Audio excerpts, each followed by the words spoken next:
Hi friends, I hope you're all doing well today. Some of you know that I started this project last month in honor of it being National Breast Cancer Awareness Month. The project started out as sort of a call to action for me for what I felt I could contribute to the fight against cancer. I think that everyone I know on some level has been affected by cancer. It's the second leading cause of death in the United States, right after heart disease.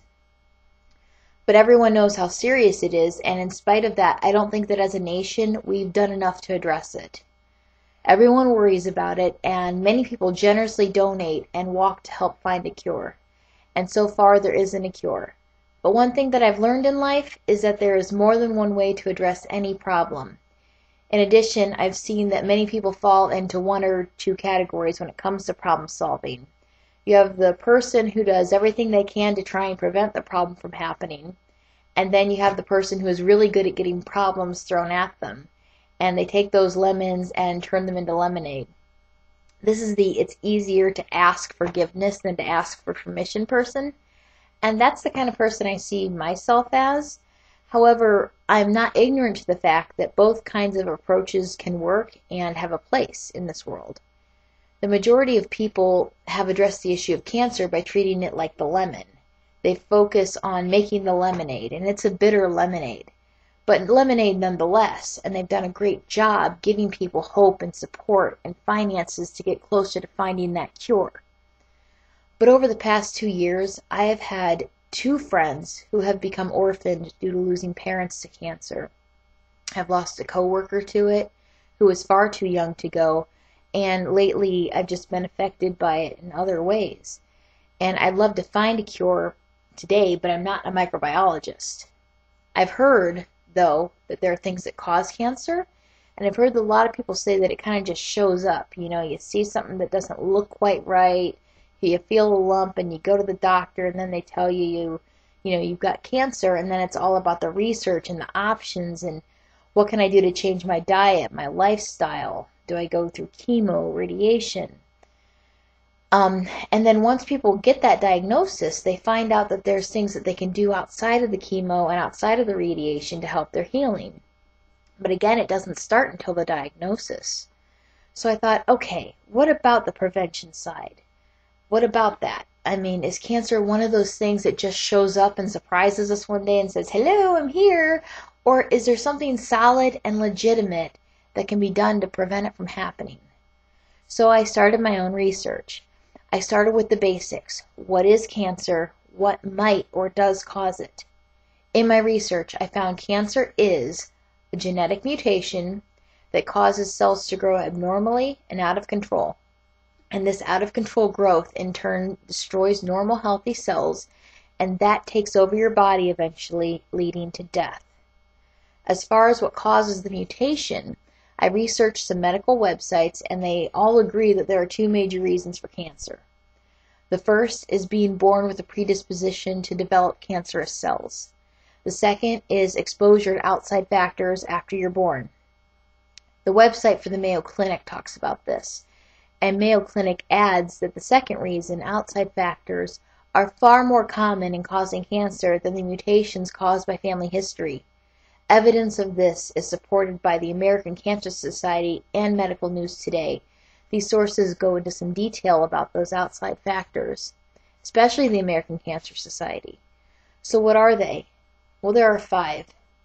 The first is carcinogens.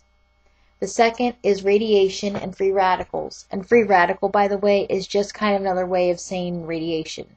And free radicals can come from anything that produces radiation, like sun, certain kinds of electronics, tanning beds. The third outside factor is poor diet. The fourth is obesity, which is often a direct result of poor diet. And the fifth is certain infections that can cause DNA to mutate, often coming from viruses like hepatitis, HIV, and HPV. And that was it. When I read that, the bulb in my head went off. It seemed so simple, yet cancer is still so prevalent. So I'm like, what's going on? I did a little bit more research, and what I found out was shocking to me nonetheless. And that is, it turns out the risk of carcinogen exposure is far more serious and prevalent than people realize. The number of carcinogens people are exposed to daily without their knowledge is staggering. The International Agency for Research on Cancer lists 105 known carcinogens in existence.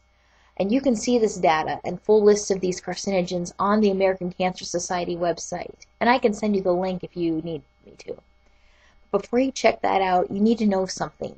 You're most likely being exposed to some sort of chemical carcinogen every day. And when I say that you're being exposed, I mean your body could be absorbing them on a regular basis. As I said before, Mayo Clinic, American Cancer Society, Medical News Today all agree that exposure to these carcinogens leads to cancer. So then, let's say you don't smoke and you don't work in a scientific laboratory. How are you getting exposed? The truth is, you are being exposed from products that you've probably purchased for use in your home for personal hygiene. What kind of products am I talking about? I'm going to tell you. I have a list of brand name products that contain these cancer-causing carcinogens, and I'm going to share that list with you. This information may shock you like it did me, and you may not believe it. But if you use any of these products and need proof, take your label. Go to the American Cancer Society website and see for yourself. You can also get the same information from the Safe Shopper's Bible, and that was written by David Stein and Dr. Samuel Epstein. And Dr. Epstein is a medical doctor and recognized authority on avoidable causes of cancer. Okay, so ready? Here's the list of brands and products, and at least not one if all varieties of each pose a threat. Lysol disinfectant, English leather deodorant, Formula 409, Ban Roll-On, Tilex soap scum remover, Vidant toothpaste, Ajax, Ultra Bright toothpaste, Crest tartar control, Colgate, Dawn Sure Shot, Arm & Hammer toothpaste, Dawn dish detergent, Palmolive dish detergent, Fantastic all-purpose cleaner, Pine Sol multi-action spray, Pledge, Simple green cleaners, Spick and Span, Sunlight dishwashing liquid, Drano, Bissell one-step floor care, Glass Plus, Kmart aerosol and liquid cleaner, Minwax, Radiator glass cleaner, Behold furniture wax, SOS ammonia cleaner, Endust, SOS vinegar cleaner, Windex glass cleaner, Old English lemon furniture polish, Shout aerosol and stick, Gillette foamy skin conditioner, Spray and wash stain remover, Speed stick and Lady Speed stick, Clean King aluminum and copper cleaner, Secret, Right Guard, Irish Spring deodorant, Nature's Source, Jason's soap, Soft soap, Dove soap, Shield soap, Caress, Pond's, Cami, Palmolive, Cepacol, Lever 2000, Listerine, Lifebuoy, Jergens, and Scope.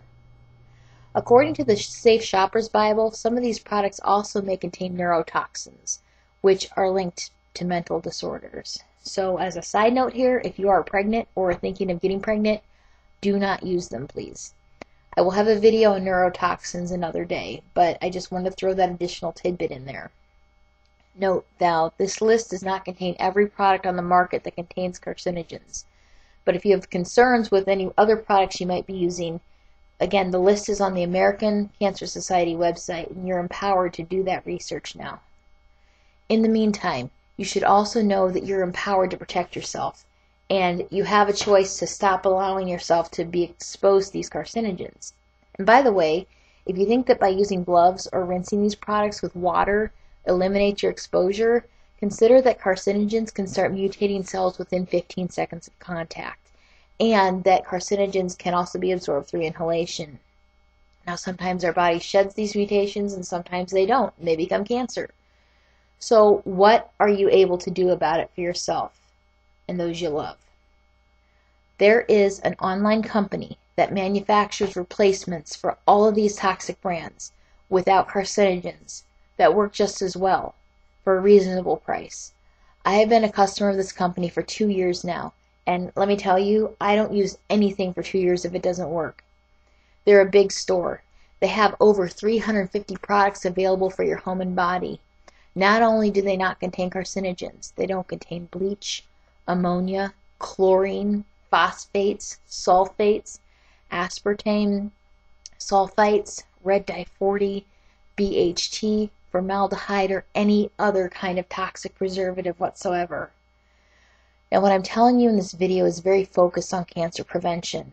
However, I should give this online company props for a few other things real quick because I support these things. The company is environmentally friendly. Some of the products actually clean up the rivers and lakes instead of polluting them when they go down your drain. The products are concentrated and use less plastic and fuel to ship. They are safe to use around children.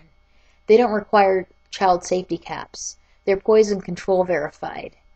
In the 30+ years that this company has been in business, there has not been one death reported as a result from poisoning from these products.